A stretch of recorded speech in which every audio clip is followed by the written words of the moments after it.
Okay, so this video is going to consist of two parts. First, I'd like to address my subscribers, and then we'll get into the bit about the Ayakashi. If you are not subscribed and are just here to learn something you may or may not have known about an obscure Japanese yokai before, there are chapters listed on the playback bar of this video and timestamps included in the description where you can skip ahead to. Well folks, thanks to your continuous support, this channel has really been taking off, with the Fenrir video coming out a little bit sooner than I had actually anticipated. When I first started this channel, I thought of it as more of an experiment in what kinds of content I could create and actually get people to watch. But now we're here, 2 years later, and I guess supposedly people like these videos well enough for me to justify continuing to create these projects. It's really humbling to have people like you guys coming back to my channel video after video, despite my absolutely horrid upload schedule. However, with that being said, I would like to address some of the elephants in the room as well as my plans for this channel moving forward.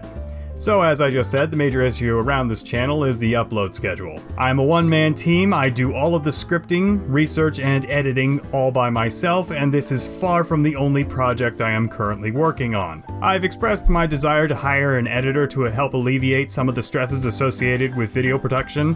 However, funding is and continues to be an issue. Now, this channel does have a Patreon, though I never really developed it nor gave it any real incentive for people to donate to it. Until now. And this, ladies and gentlemen, is the purpose behind this video. To introduce a new series of shorter videos which I will be creating exclusively for backers of the Patreon, dealing with supernatural Japanese deities called Academic Ayakashi Archive. Because my lawyer said alliterations are catchier with the kids. So here's how I figure I'll structure it. $1 patrons will gain access to every post I will make on the Patreon from this point forward. These will include behind the scenes photos and posts keeping you all up to date on my progress for new videos. Or lack thereof. And also a few polls which will help influence which type of videos I will be working on next, as well as your name listed at the end of each video. $5 patrons will gain all the previous benefits associated with the previous tier, as well as access to the Academic Ayakashi Archive videos. And if anybody wants to bother with it, a monthly Patreon-only stream where you can talk to me directly. This tier will also grant you moderation privileges over my Discord server, which is free to join by the way, link will also be included in the description. $20 plus gets you all the previous rewards, which is kind of obvious, plus some access to some other cool dictatorial powers, such as being able to straight up tell me what to do for my next video, as well as a direct line of communication with yours truly so that we can ensure that the video is the best it can possibly be.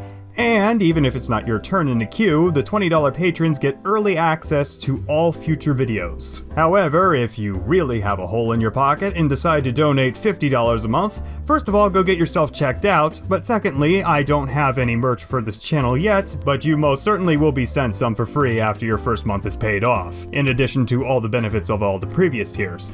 And because I ran out of ideas as to what else I can throw in there, you can also take part in a voiceover role in any one of my future videos.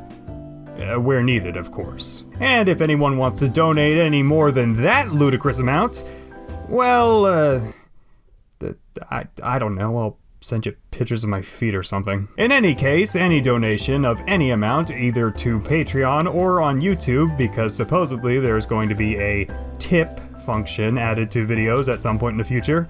Just keep in mind, Susan takes about 30% of that. All of these donations will be greatly appreciated and help me in furthering my goal of releasing videos much more regularly. Whatever you decide to do, here is an exclusive first look at the Academic Ayakashi Archive videos I will be creating for patrons. I hope you all enjoy and will consider funding my future creative endeavors. And now, without any further ado, the Akateko.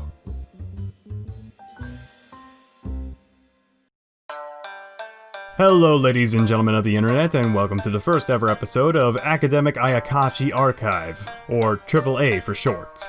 Now, picture this. You're in feudal Japan, a horrible time in history where man buns are a socially acceptable haircut, when all of a sudden, you come across a beautiful young maiden sitting at the base of a tree outside an elementary school. She beckons you forward with a seductive glare, a charming and elegant smile, and a rack that makes her look like she should work at Hooters. You want to trust her advances, yet at the same time you should exercise caution, for if you are near the city of Hachinohe, you may have just encountered an Akateko.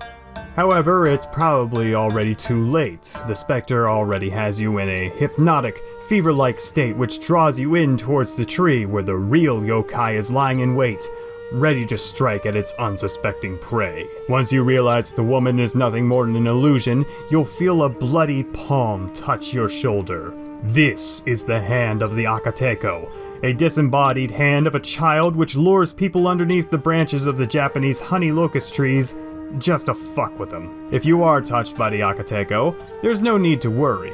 Your life isn't in any sort of danger, as the Akateko is more of a mischievous being than it is malicious. The worst it'll do is make you jump out of your skin and leave you with a horrible sensation of getting blue-balled by a ghost lady. However, the Akateko has been known to work alongside the Ayakashi from time to time. The Ayakashi is literally what its name means in Japanese, a disembodied red foot. It's unclear as to whether or not these two disembodied limbs are separate or meant to be part of the same creature. What is known, however, is that the Akateko cannot move from the tree without the aid of the Ayakashi. However, that again is the full extent of what it is truly capable of, and will probably just try and run away from you from there. And that, ladies and gentlemen, has been my summary on the Ayakashi Akateko. If you are watching this on YouTube and enjoy this sort of thing, head over to my Patreon, where $5 patrons will be able to enjoy many more videos just like this. And if you are watching from Patreon, I'd like to thank you all for the support. Next time on the main channel, we're going to be doing something a little more special for Halloween, where we are going to be taking an extensive look at the Mythology from Orcadian mythology. With all that being said, my name is Messiahs and Mythologies, and have a God's blessed day.